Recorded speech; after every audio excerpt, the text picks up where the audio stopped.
So this is a video about galvanic corrosion, and with an emphasis really on medical devices and probably wearable biosensors and implantable and semi-implantable and transdermal biosensors. Now zero peacock, obviously we're fairly well known for contract development and contract manufacturing of electrochemical biosensors. And a sort of peripheral task that kind of comes into this sometimes is the thought or the thinking about corrosion. Electrochemistry, by its very nature, and therefore electrochemical biosensors, often involves metals, gold, platinum, and then a metalloid, sometimes like carbon. But whenever you're making a device that's going to be worn or implanted or transdermal, you've got to consider the risks of corrosion. And one form of corrosion will be galvanic corrosion. Now, when you have two metals that are dissimilar, and by dissimilar, I would mean something like nickel and steel, for example. Those two metals are dissimilar. And if you meet some conditions which are, you have two dissimilar metals that are in electrical contact with each other, and that are wet, and that wetness is through a salty solution, such as sweat or interstitial fluid or blood, you have a chance of galvanic corrosion. And really, the word galvanic just kind of means that they basically set up a battery between them. I mean, a battery, when you look at it, is one metal and another metal that are in electrical contact with each other, have an electrolyte between them, and they form a battery. And in the power industry, you want that battery. But in medical devices and medical diagnostics, sometimes you can have these batteries set up and they weren't intended, and they'll lead to the corrosion of one of the metals. And it's fairly predictable that this can happen. Sometimes it can catch you out. And so first of all, if you're making a medical device, especially one that's going to be implanted, you probably have to consider the possibility of corrosion. And you should ask yourself, first of all, do I have one or more metals present? And if you have one or more metals present, then you fulfill one of the criteria. The next question is how different are those two metals? And I'll explain what I mean by that slightly later on. But you need two dissimilar metals present. The next question is, are they in electrical contact with each other? Is one metal on top of another metal? That would mean they were in contact. And then the other question is, are these metals wet?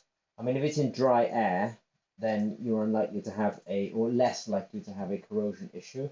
But if they're wet, then you've got all the properties. You've got two dissimilar metals, they're in electrical contact and they're wet. You've probably set up an accidental battery, and we call this kind of galvanic corrosion. Now, whether you have a risk of, you have to consider your two metals. For example, if you have nickel in the presence of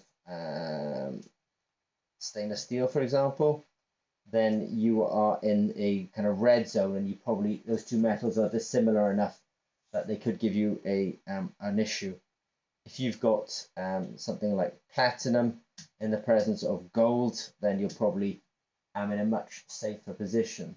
So I suppose I'm going to put a link to the ZP website with this video, but it is worth saying we have a couple of resources that will be useful to you. The first one will be, it will tell you the conditions that need to be met in order to have a risk of galvanic corrosion. It will allow you to assess your metals. If you have copper in the presence of nickel, then you might be all right. But if you have copper in the presence of silver, then you possibly are going to have a corrosion issue. And then we have a very big table that kind of allows you to actually see, that effectively, if two metals, one of the criteria is to have two dissimilar metals present. A rule of thumb is if those two metals have a voltage difference of greater than 0.2, then they're likely to be causing you a problem. So you're less likely to have a problem with like nickel silver alloy here and a nickel copper alloy, because they're fairly similar. But you are likely to have a problem if you have one of these present in the presence of potentially platinum. As long as the difference between the voltages or between the two metals that you're considering is 0.2 or greater, now that's a rule of thumb, so then you are potentially going to have a problem. Now, obviously, if you're in industry and you're on a program, you really are intending to implant a device, or you're concerned that corrosion will cause a failure, then it's probably worth contacting us regarding this, because it can be a real concern. So I'm going to keep this video quite short, because a lot of people who watch our videos are obviously interested in Zimmer Peacock for our electrochemical biosensors, the development and the manufacturing of such. But I do want to say there are some peripheral problems around making such devices, and one of them will be, for example, galvanic corrosion. So if you're interested in talking to us about that, please contact us, and I will put a link to this webpage, because we'll have some interesting resources for people.